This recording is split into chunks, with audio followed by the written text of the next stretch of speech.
Aga nga kami nagkita ni nanay ko dito sa Baliwag, Bulacan. Malupit na driver talaga tong nanay ko dahil kahit saan mo ayain yan, kayang puntahan. Tama nga niya ako dito sa BMG sa loob ng palengke ng Baliwag. Alam niyo naman si Madam, nagpapatubog ng mga gold. Alam niyo naman yung mga Mother Earth natin. Diyos ko, kapag nakarating na ng palengke, kung saan-saan ka nadadalhin.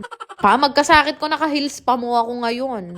Pero dahil nasa palengke na nga kami, naghanap na rin ako dito ng mga panjama namin ni Ditche. Isa nga lang yung nabili ko dito kay Kuya dahil wala siyang size para sa amin. Pero ito nanay ko, kabisado na yata ang buong palengke ng Baliwag dahil alam niya kung saan pa meron nagtitinda.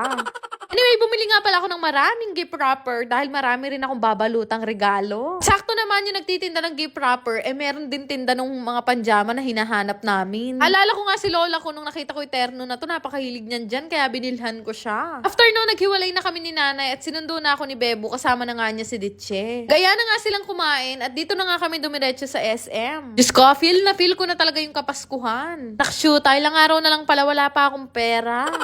Kaya naman mangaroling muna tayo at tuturo ko sa inyo kung saan kayo dapat mangaroling. Dito nga ako nagsubok mangaroling pero dapat full performance with singing and dancing. Dahil nakadepende talaga sa tono nyo yung ibibigay niya sa inyo. Diba ganyan ako ka-talented? O ngayon, sinong gusto ng pamasko? Masok na nga kami sa loob at kaya pala maraming tao dahil Christmas party ng mga bagets ngayon. Kapasok pa nga lang namin nila Bebo at Ditche, may nakakilala na sa amin. Malakas nga ang kutob ko na nandito din yung kapatid kong si H2. Dahil nanghingi siya ng pera sa akin kahapon, pan-date daw nila ni Elizabeth. Pero dahil murit nga ako, naisipan ko siyang iprank. Nakita ko nga siya, nagtatakbo ako sa kanya agad at niyakap ko siya na kunyari galing akong Singapore. Ganyan talaga kasaya ang buhay kapag may ate kang borbolen. Iwan na nga namin sila at shoutout na nga dito sa mga nakakilala sa akin, malapit sa Ken Rogers. Dahil nandito na nga kami, ayoko nang dumurot-durot, pina-order ko na agad si Bebo. Nakshuta, sobra na akong marano. Bawal pa mo ako magutom, nagiging ako si Valentina.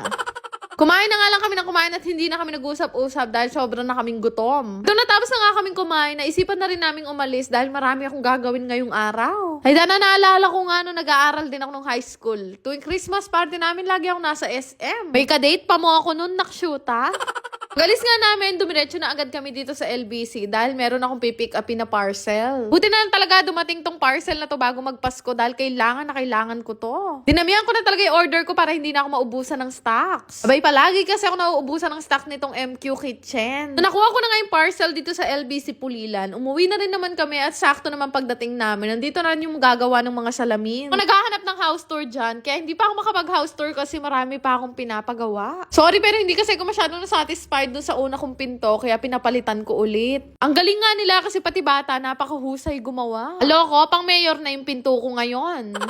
Maraming salamat kay Kuya Apollo. Sobrang highly recommended ko sila guys pagdating sa mga ganitong bagay. Pauwi na nga sila. Nagsimula na nga kaming mapuyat ni Bebo kaka-edit dito sa paraffle ko. Tama kayo, magbibigay ako ng free raffle sa barangay namin. Ito ay libre lang at pamaskong handog ko to para sa kanila. Pero bago ang lahat, congratulations nga pala sa tatlong nanalo ng 200 Gcash kahapon. Para manalo, i-share nyo lang tong vlog na to at mag-comment kayo ng inyong name at address. Malay nyo, kayo naman ang susunod na manalo. Maglalaro ka lang, kikita ka pa. Kaya naman subukan yung laruin at i-download itong Phoenix game gamit yung link na makikita nyo sa comment section. Mag-register kayo gamit ang inyong mga mobile number, mag-create ng password at ilagay yung OTP na marireceive nyo. Once ma-fill upan yung lahat yan, pwede nyo nang i-click yung register. After nga nun, ito na yung makikita nyo, pero bago ang lahat, kakailanganin ko muna mag-cash in. 100 nga yung minimum at 30,000 naman yung maximum. Grabe, napakadali nga lang mag-cash in dito dahil gagamitin nyo lang naman ay Gcash. Noon lang kadali mag-cash in at ilang minuto lang pwedeng-pwede na kayong maglaro. Meron ngang isang laro dito na bagong-bago at ang dali talagang laruin. Sobrang dali lang manalo dito. I-click nyo lang naman yung bet at ikaw ang bahalang mag-decide kung kailan mo siya gustong i-cash out. Rules nga lang dito ay dapat mapindot mo yung cash out habang lumilipad yung racket. Kaya nito, kinash out ko na nga tong sa akin dahil malaki na yung napanalunan ko. Pinyo naman yung binet kong 5,000 kanina, 13,000 na agad. Naloloka nga ako sa ibang mga naglalaro dito. Grabe talaga silang manalo. Sobrang lalaki. Kaya naman sinubukan kong ulit laruin at ang galing kasi papindot-pindot lang ako. Nanalo ulit ako ng 7,500. Pero naku, ayoko nang ilaban yan kaya mag-cash out na tayo. Ay naku, naloka ako ng bongga kasi 5,000 ko kanina naging 20,000.